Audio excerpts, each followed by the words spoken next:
अस्वीकरण हे चॅनल अशा व्यक्तींसाठी तयार केलं आहे ज्यांना पारंपरिक स्वरूपात वाचन शक्य नाही, विशेषतः दृष्टीहीन आणि ज्येष्ठ नागरिक. साहित्याचा प्रसार आणि त्याच्या समृद्ध वारशाचे संवर्धन करण्याचा आमचा उद्देश आहे. ही सामग्री पूर्णपणे समाजाच्या भल्यासाठी सादर केली आहे. मूळ लेखकांना योग्य श्रेय देण्यात आले आहे. भयकंप या उपक्रमाद्वारे आम्ही प्रादेशिक साहित्याचा अधिकाधिक प्रसार करण्याचा आणि त्याच्या महत्त्वाचा जागर करण्याचा प्रयत्न करीत आहोत. धन्यवाद. नमस्कार श्रोते मित्र हो. भयकंप सादर करीत आहे ज्येष्ठ भय कथा कादंबरीकार नारायण धारप लिखित कादंबरी ग्रहण, प्रकरण 13. रात्री खूप उशिरा केव्हा तरी झोप लागली असली पाहिजे. तिला जाग आली तेव्हा 7 वाजून गेले होते. जाग येताक्षणी सारखं वाटत होतं आज काहीतरी विशेष होणार आहे. मग तिला आठवलं ती आज तिच्या म्हणजे वसुधा गोखलेच्या खोलीवर राहायला जाणार होती आणि सकाळीच डॉक्टर येणार होते. ती घाईघाईने उठली. प्रिया आणि सारंग केव्हाच कामावर गेले होते. स्वयंपाकघरात जाताना तिला अगदी अपराध्यासारखं वाटत होतं. ओट्यापाशीच आई काहीतरी करीत होत्या. तिची चाहूल लागताच त्या मागे पाहू लागल्या. त्या काही बोलायच्या आधीच स्नेहा त्यांच्यापाशी जाऊन पोचली आणि त्यांच्या हातावर हात ठेवत म्हणाली, आई, काल खूप उशिरापर्यंत झोपच येत नव्हती. खरं तर मी लवकर उठायला हवं होतं, पण आता एवढ्यातच जाग आली. असू दे ग, आता चहा घे आणि तुझा आवर. तो शेखर येईलच एवढ्यात. बरोबर 8 वाजता शेखर हजर झाला. स्नेहाला पाहताच म्हणाला, काय म्हणतायत पेशंट? आता काही मी पेशंट नाही राहिले. तिच्याकडे निरखून पाहत शेखर म्हणाला, स्नेहा, मला तरी तुझ्यात सुधारणा दिसते आहे. म्हणजे शरीराने तू ठणठणीत होतीस, पण सतत दडपणाखाली असल्यासारखी, टेन्शन खाली असल्यासारखी वावरायचीस. मग आज अगदी रिलॅक्स झाल्यासारखी वागते आहेस. ही एक छान खूण आहे. सांग, खऱ्यांच्याकडे काय काय झालं? डॉक्टर, मी अगदी भाग्यवान असले पाहिजे. सगळीकडे मला अगदी चांगली माणसंच भेटत आहेत. ती सुरेखाही तशीच. स्नेहाने आदल्या संध्याकाळची सर्व हकीकत खुलासेवार सांगितली. मग आज संध्याकाळी तिकडे जायचा विचार आहे म्हणतेस? केव्हा तरी जायला तर हवंच ना. मग शक्य तितक्या लवकरच जावं हे चांगलं नाही का? ते मला मान्य आहे, पण एक लक्षात ठेव, तिकडे त्या खोलीत तू अगदी एकटी असणार आहेस.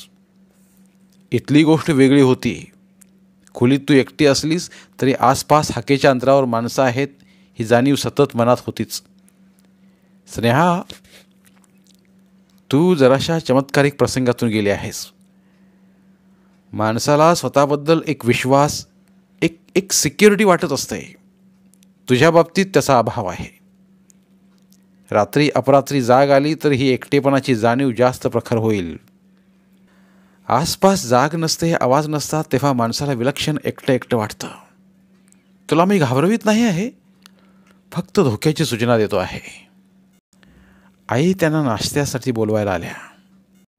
चहा घेता घेता शेखर म्हणाला, काल संध्याकाळी तुझ्या बँकेतल्या 3 सहकारी येऊन गेल्या आणि बँकेच्या एजंटांनीही त्यांच्यामार्फत चौकशी केली. अगं बाई, मग तुम्ही त्यांना काय सांगितलं? प्रकृती बरी नाही, भेटण्याच्या अवस्थेत नाहीत, एवढंच सांगितलंय. आता आज दुपारी 12-12:30च्या दरम्यान मी स्वतः तिथे जाणार आहे. त्या एजंटांशी बोलणार आहे. तिथे काय पोझिशन आहे याचा अंदाज घेणार आहे. मग त्याप्रमाणे तुला कॉन्टॅक्ट करेन. आता एक कर, या बाहेरच्या गोष्टीबद्दल तू मनात काळजी करीत बसू नकोस. आधी स्वतःला सावर. एक ध्यानात ठेव, स्वतःशी सुद्धा तू स्वतःचा विचार वसुधा गोखले म्हणूनच करायचास, स्नेहा म्हणून नाही. समजलं? कठीण जाणार आहे, पण त्याचा सराव व्हायलाच हवा. तू स्वतःवर आधी पक्क ठसवायला हवंस की मी वसुधा गोखले आहे, तेव्हाच तू इतरांची खात्री पटवू शकशील. जरा वेळानं तो जायला निघाला. त्याने खिशातून गोळ्यांच्या 2 बाटल्या काढून त्या टेबलवर ठेवल्या. या पांढऱ्या गोळ्या, या झोपेच्या गोळ्या आहेत. एक घे. परिणाम नाही झाला तर तासाभरानं दुसरी घेतलीस तरी चालेल. या दुसऱ्या पिवळ्या गोळ्या टेन्शन कमी करण्यासाठी आहेत. टेन्शन खाली माणूस आला की आतले आत स्नायू आवळले जातात, शरीर ताठ होतं, पाठ डोकं दुखायला लागतं. तेव्हा एक घ्यायची, अगदी सेफ आहे. रविवारी सकाळी 9च्या सुमारास त्या खऱ्यांच्याकडे असशील नाही का? तेव्हा मी फोन करीन. एखाद्या वेळेस सकाळी मी आणि वैजू तुला भेटायलाही येऊ. डॉक्टर, स्नेहा एकदम म्हणाली. शेखर बोलला तेव्हा त्याचा आवाज गंभीर होता. स्नेहा, तू कड्याच्या अगदी काठावर गेली होतीस. कडेलोटच व्हायचा, पण अगदी केवळ नशिबाने सारंगची गाठ पडली आणि तू परत आली आहेस. काय कसं यावर डोकं शिनवत बसू नकोस, पण ज्यांना मदत करायची आहे त्यांना मदत करू देत. ओके? यावर स्नेहा काय बोलणार? ती गप्पच बसली.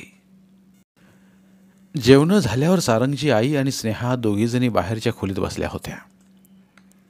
सारंगच्या आईची काहीतरी बोलण्याची इच्छा होती हे उघड दिसत होतं, पण ते बोलावं का आणि हे बोललंच तर कोणत्या शब्दात मांडावं याचा तिला प्रश्न पडलेला दिसत होता.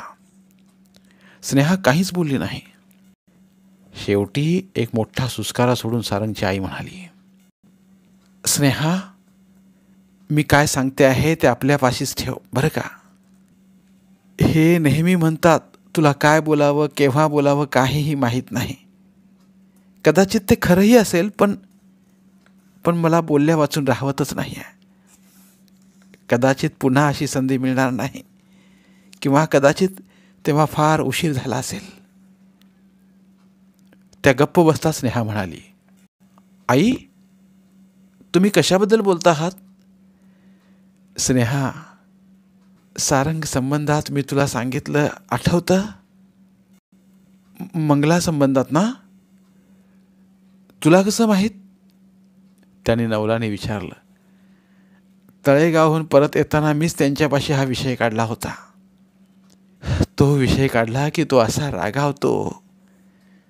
अजिबात रागावले नाहीत ते. मंगलाला झालेल्या अपघाताचं सांगितलं त्यांनी. आता त्याला 3-4 वर्ष झाली असतील नाही का? हो. त्यांच्या बोलण्यात विषाद होता, पण कडवटपणा नव्हता. सारंगने तो स्वतः आणि स्नेहा यांच्यातील केलेली तुलना स्नेहाने त्यांना सांगितलीच नाही. खरं तर त्या संबंधातच बोलायचं होतं. आता तुला इथे आल्याला आज आठवडा झाला नाही का ग? हो. त्या मागच्या शनिवारपासून हा सारंग बदलला आहे. तुम्हालाच माहिती असणार, स्नेहा म्हणाली. अगं, आईचं अगदी बारीक लक्ष असतं मुलावर. स्नेहालाही तो अनुभव होता, पण ती काहीच बोलली नाही. तो बदलला आहे एवढं खरं. सारंगची आई पुढे बोलली तेव्हा ती खाली पायांकडे पाहत होती. स्नेहा, तुम्ही दोघं तळेगावला गेला होतात. काल त्या खऱ्यांच्याकडे गेला होतात. बराच वेळ एकमेकांबरोबर होतात. तो काही बोलला का? कशाबद्दल? काही न समजून स्नेहाने विचारलं. आता स्पष्टच बोलते. तुझ्याबद्दल सारंगला खास काहीतरी वाटत असावं. तसं काही बोलला का? त्यांच्या शब्दाचा रोख आत्ता स्नेहाच्या लक्षात आला. तिला त्यांचा राग आला नाही. आपण स्वतःच मग्न असतो, पण विसरून जातो की लोकही आपल्या वागण्याचं निरीक्षण करीत आहेत. आपापल्या पूर्वग्रहाप्रमाणे त्या वागण्याचा अर्थ लावत आहेत. तिला वाटलं. आठवडाभर ती त्याच्या सहवासात होती. काही वेळा नुसती निरीक्षक, काही वेळा प्रत्यक्ष वावरताना. या सर्व दिवसात एक गोष्ट तिच्या लक्षात आली होती. पहिल्या भेटीपासून सारंग तिच्या हिताचा, तिच्या सोयीचा, तिच्या गरजांचाच फक्त विचार करत आला होता. ही सहानुभूती असेल. दोघांच्या परिस्थितीतलं साम्य त्याने उच्चारलेल्या पहिल्या 1-2 वाक्यातच त्याच्या लक्षात आलं असेल. तिला त्याच्याबद्दल काय वाटत होतं, पण तसा शांतपणे विचार करायला गेल्या आठवड्यात तिला उसंत तरी मिळाली होती का? क्षणापुरती ती जगत आली होती. महापुरातून वाचलेल्याने जे जे दिसेल त्याचा आधार घेत त्या राक्षसी प्रवाहापासून शक्यतो दूर दूर जाण्याची खटपट करावी, तसंच तिचं झालं होतं. नजर केवळ पायाखालीच ठेवावी लागत होती, ठेच लागू नये म्हणून. आसपास पाहायला तिला सवडच मिळाली नव्हती. पण एक प्रसंग तिला आठवला. इमारतीच्या मागच्या भागात ती ओळखीची 2 झाडं दिसताच तिला धक्का बसला होता आणि आधारासाठी म्हणून एका आंधळ्या विश्वासाने, जणू आतल्या इन्स्टिंक्टनेच ती सारंगकडे वळली होती. पण ते स्वतःशीच ठेवायला होतं. ती अगदी प्रांजलपणे म्हणू शकली, आई, ते तसं काहीही बोललेले नाहीत. मी बोलल्याचा राग नाही ना आला? राग कशासाठी यायचा? तुम्ही मला काही दोष दिला नव्हतात. अगं, आता तिशी झाली त्याची. स्वतःच्या लग्नाचा विचार नको का करायला त्यानं? मी तर म्हणते आधीच उशीर झाला आहे. मुली दिसायला चांगल्या असतील, गुणी असतील तर 20-22तच त्यांची लग्न होऊन जातात. गुणानं, रूपानं, शिक्षणानं, घरच्या परिस्थितीनं ज्या जरा कमी असतात त्याच मागं मागं राहतात. मग असं वय वाढलं म्हणजे मग नाईलाजाने त्यातूनच एखादीची निवड करायला लागते. त्या मुलींचा काही अपराध आहे असं मला मुळीच म्हणायचं नाही बरं का. पण हा सारंग किती गुणी आहे. खेळाची आवड आहे, प्रवासाची आवड आहे, दिसायला चांगला आहे. त्याला अनुरूप पत्नी मिळावी एवढीच माझी इच्छा आहे. संभाषण जरासा धोक्याचा मार्ग घेत होतं हे स्नेहाच्या लक्षात आलं. तोंडून उगाच नाही तो शब्द जायचा आणि भलतंच काहीतरी होऊन बसायचं. सारंगच्या आईच्या हातावर हात ठेवत ती म्हणाली, आई, सारंग समंजस आहेत. तुम्ही विनाकारणच काळजी करतात. काळजी करायची नाही म्हटल्यानं टाळता येते का? बरं झालं बाई, तू माझं बोलणं समजूतदारपणानं घेतलंस ते. स्नेहाला एवढं समजलं की त्यांच्या मनावर या गोष्टीचा खूपच ताण होता. आणि आणखीही लक्षात आलं, एवढं बोलूनही त्याने आपल्या मनातला खरा विचार प्रकट केलाच नव्हता. एक एक करीत सारंग, प्रिया, सारंगचे वडील सर्वजण हजर झाले. चहा होताच सारंग उठला. स्नेहाकडे पाहत तो म्हणाला, काय, निघायचं का? हो, स्नेहा खालच्या आवाजात म्हणाली आणि उभी राहिली, रिकाम्या हाताने. या घरात ती रिकाम्या हाताने आली होती आणि रिकाम्या हातानेच जात होती. हातात होती ती फक्त तिची पर्स. पर्समधले कागद आणि डायरी निरर्थक असूनही तिने ते सर्व तसंच ठेवलं होतं. कदाचित स्वप्नातलंही असेल, पण त्या जुन्या आयुष्याने जोडणारे ते एकमेव धागे होते. स्नेहा आईसमोर आणि मग सारंगच्या वडिलांसमोर वाकली. प्रियाने तिचे दोन्ही हात हातात घेतले. स्नेहा, अगदी बेस्ट लक बरं का. स्नेहा चटदशी वळून दाराबाहेर पडली. निरोप जास्त लांबवायची तिची इच्छा नव्हती. डोळ्यांना पाणी काय एवढ्या तेवढ्यानेही येत होतं. 20 मिनिटात मोटरसायकल खऱ्यांच्या अंगणात शिरली. गाडीचा आवाज ऐकून शरद धावत धावत दाराबाहेर आला होता. स्नेहाला पावताच मावशी मावशी करून ओरडायला लागला. सुरेखाही बाहेर आली. आलीस का वसू? छान, मी येतेच. तू हो पुढे. पर्समधल्या चावीने स्वतःचंच घर असल्यासारखं स्नेहाने दार उघडलं आणि आत पाय टाकला. दिव्यांच्या बटनांची जागा तिला माहीत नव्हती. डावीकडे उजवीकडे पाहून बटनांचं पॅनल शोधून काढावं लागलं. दिवे लागताच खोली उजळून निघाली. सारंग तिच्या मागोमाग आत आला. सुरेखा आणि तिचा हात धरून शरद असेही लगोलग आत आले. छान केलंस आलीस ते, सुरेखा म्हणाली. काल तू गेल्यापासून मुलाने अगदी भंडावून सोडलं होतं. मावशी केव्हा येणार, मावशी केव्हा येणार. शरदला जवळ घेत स्नेहा म्हणाली, आले ना मी आता. आता इथेच राहणार? शरदने विचारले. हो, इथेच राहणार. सारंगकडे वळत स्नेहा म्हणाली, बसा ना सारंग. नाही, मी जातो आता. आता तू आपल्या घरी आले आहेस. आता चांगली सेटल हो, मग भेटूया. ओके? हो, आणि खूप खूप आभार. सुरेखाचा निरोप घेऊन सारंग गेला. शरद, सुरेखा म्हणाली, तू आता घरात जा. मावशीला आणि मला बोलायचं आहे. मावशी आपल्याकडे जेवायला येणार आहे ना? हो, येणार आहे. तेवढ्यावर समाधान होऊन शरद पळत पळत खोलीबाहेर गेला. हुश करीत स्नेहा खुर्चीत बसली आणि सुरेखा तिच्या जवळच्याच खुर्चीत बसली. डोळे मिटून बसल्या स्नेहाकडे जरा वेळ पाहून मग ती म्हणाली, वासू, तुला इथलं काही म्हणजे काही आठवत नाही? स्नेहाने डोळे उघडले. अगं खरंच नाही. दिव्यांची बटणं कुठं आहेत ते सुद्धा मला भिंत हाताने चाचपून शोधून काढावं लागलं. आता एखादी वस्तू लागली तर सगळी कपाटात धुंडाळावी लागणार आहेत. पण तुझ्या बँकेतल्या कामाचं कसं होणार ग? डॉक्टर आज बँकेत जाणार होते. डॉक्टर? अगं आता हे सारंग आले होते ना, त्यांनी मला आधी त्यांच्या घरी नेलं आणि डॉक्टर शेखर कुलकर्णी म्हणजे त्यांचे मावस भाऊ, त्यांनाच त्यांनी रात्री बोलावून घेतलं. त्या डॉक्टरांच्याच हॉस्पिटलमध्ये तू मला भेटली होतीस. खरं तर तेच मला मदत करत आहेत, सल्ला देत आहेत. फोटोची कल्पना त्यांचीच होती. स्नेहा जरा वेळाने म्हणाली, त्या फोटोवरूनच तर तुला माझी ओळख पटली. वसू, तुला कल्पना नाही आमची दोघांची मनस्थिती कशी झाली होती. मी तर मला स्वतःला हजारदा शिव्या दिल्या. काय एवढं अडलं होतं पार्टी वाचून. स्वतःशी चरपडत होते.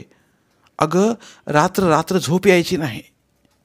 खरं सांगू का, तुला त्या दवाखान्यात सुखरूप पाहिलं आणि उरावरचा केवढा बोजा उतरला म्हणून सांगू. जरा वेळ थांबून सुरेखा म्हणाली, वासू, त्या डॉक्टरांनी तुला नेवरेकरांबद्दल काही सांगितलं? हो, म्हणाले डांबरट माणूस आहे. त्या वसुधाला मागे एकदा फसवलं आहे. मला त्याच्यापासून सावध राहायला हवं. स्नेहाने वसुधाचा, ती वसुधा असा केलेला उल्लेख सुरेखाच्या ध्यानात आल्याखेरीज राहिला नाही. तुला स्वतःला काय काय आठवतं? काहीही नाही. खरंच कमाल आहे हो. त्याने तुला हातोहात फसवलं. तुझे पैसे हडप केले, त्याची वासना पुरवून घेतली आणि तो बदमाश बेपत्ता झाला तेव्हा कळलं की तुझ्या पोटात त्याचं पोर वाढत होतं. अगं बाई, स्नेहाचे डोळे विस्पारले होते. आता सगळंच सांगणं आलं नाही का? तुम्ही मग काय केलं माहिती आहे का बाईसाहेब? झोपेच्या गोळ्या खाऊन आत्महत्येचा प्रयत्न केलात. डॉक्टरांना बोलावून आणलं, इथेच उपचार केले आणि देवाची कृपा म्हणून संकट टळलं आणि मग ते गुपित उघडकीस आलं. स्नेहा नुसतीच मोठ्या डोळ्याने सुरेखाकडे पाहत होती. पुढचं आठवत नसेलच? हॉस्पिटलमध्ये नेल्याचं, क्युरेटेन करून घेतल्याचं, बँकेतून रजा काढल्याचं. स्नेहा नुसती नाही नाहीची मान हलवत होती. मागच्या शनिवारी यांच्या मित्राच्याकडे लहानशी पार्टी होती. वर वर वाटत होतं तू आता सावरलीस. माझी तुला एकटीला सोडून जायची मुळीच इच्छा नव्हती. पण तूच आग्रह केलास की अगं जा, मी आता अगदी छान आहे. तेव्हा गेले मग. पण तिथेही मला काही चैन पडेना. 8:30लाच यांना म्हटलं चला घरी. ती वसू तिकडे रात्रीची एकटी आहे. मुलांच्या पाशी सोबत म्हणून तुला तिकडे घरातच रात्रीची बोलवली होती. पण आम्ही परत येतो तर तुझा पत्ता कुठं आहे? काय धावपळ झाली ग? अशीच धावपळ तिकडे त्या आईची झाली असेल. अचानकपणे स्नेहाच्या मनात विचार आला. अगं, आधी यांना वाटलं होतं पोलिसात तक्रार नोंदवावी, पण ते बरोबर वाटे ना. तुझी बँकेतली करिअर, बँकेतला कर्मचारी बेपत्ता झाला की लोकांना नाही त्या शंका येतात. शेवटी वाईटावरच विश्वास ठेवण्याचा माणसाचा स्वभाव आहे, नाही का गं? हे म्हणाले, आधी हॉस्पिटलमध्ये चौकशी करूया. ती जराशी अपसेट झाली होती, कुठे अपघात वगैरे झाला असेल. पण वसू, तू अशी रात्रीची मुलांना एकटी सोडून गेलीस असं समजायचं म्हणजे तुझ्या शहाणपणावरच शंका घ्यायची, हो की नाही? पण जरा चौकशी करताच या डॉक्टर कुलकर्णींचा पत्ता मिळाला. मग मीच बुधवारी त्यांच्याकडे गेले. स्नेहाची मती कुंठित झाली होती. या वसुधाच्या आयुष्यात काय काय उत्पात झाले होते, त्या एकाही प्रसंगाची तिला आठवण नव्हती. ही चांगलीच गोष्ट आहे, तिला वाटायला लागलं. एखाद्याने आपल्यावर असा अत्याचार केला आहे ही गोष्ट स्त्री साऱ्या जन्मात कधीतरी विसरू शकेल का? पण तिने कधीही खोलवर विचार केला तरी तशा प्रसंगाची अगदी पुसटशी सुद्धा आठवण तिच्या मनात नव्हती. ती जी वसुधा होती तिच्याबद्दल स्नेहाच्या मनात सहानुभूती होती, करुणा होती, पण त्या अनुभवांना काही केल्या सत्यतेची आच येत नव्हती. तिच्या दृष्टीने तो केवळ ऐकीव इतिहासच होता. पण त्यातून प्रत्यक्ष गेलेली ती वसुधा, तिला जीवन असह्य झालं तर, मनाचा तोल गेला तर, ती एकटीच कुठेतरी सैरभैर भटकत जाईल, ही अगदी सहज घडण्यासारखी घटना होती. वसू, वसू, सुरेखा तिला हलवत होती. काय? स्नेहा भानावर येत म्हणाली. अशीही कुठेतरी पाहत बसलीस की? अगं सुरेखा, तू एवढ्या भयानक प्रसंगाचं वर्णन करते आहेस, पण मला त्यातला एकही आठवत नाही. अगदी पुसटसुद्धा आठवत नाही ग. आता तूच सांग, एखाद्या स्त्रीवर दुर्दैवाने अशा अनुभवातून जायची वेळ आली, तिच्या मनातून ती आठवण क्षणभर तरी जाईल का? वसू, तुझे ते डॉक्टर कुलकर्णी म्हणत होते एखादा अपघात झाला तर त्या आधीची त्या माणसाची आठवणच जाते. काय झालं, कसं झालं हे त्यांना सांगताच येत नाही. तसाच काहीतरी प्रकार नसेल कशावरून? पण स्नेहा मान हलवत होती. काही अपघात झालाच असला तर तो मागच्या शनिवारी झाला. त्या आधीचं काही आठवणार नाही हे मान्य, पण तू सांगतेस त्या गोष्टी त्याच्या कितीतरी आधी, सहज 1-2 महिने आधी झालेल्या आहेत. त्यांची आठवण कशी जाईल? मला तर यातलं काहीच कळत नाही बघ. ते पाहू दे त्या डॉक्टरांना. आता चलतेस का तिकडे? तिकडे मुलंही आहेत. एकट्याने इथं बसण्यापेक्षा तिकडेच चल, मग जेवण करूनच परत ये. चल. सुरेखाबरोबर स्नेहा केली. सुरेखा मागोमाग ती स्वयंपाकघरात यायला लागताच सुरेखा म्हणाली, तिकडे त्या खोलीत मुले आहेत, ती तुझी वाट पाहत असतील, जा. खरोखरच किशोर आणि शरद तिच्यासाठी थांबले होते. दोघांनी तिला कॉटवर आपल्या दोघांच्या मध्ये बसवलं. त्या दोघांच्या किती मागण्या होत्या. माझं हे पुस्तक बघ, माझं हे खेळणं बघ, माझं हे नवं पेन बघ.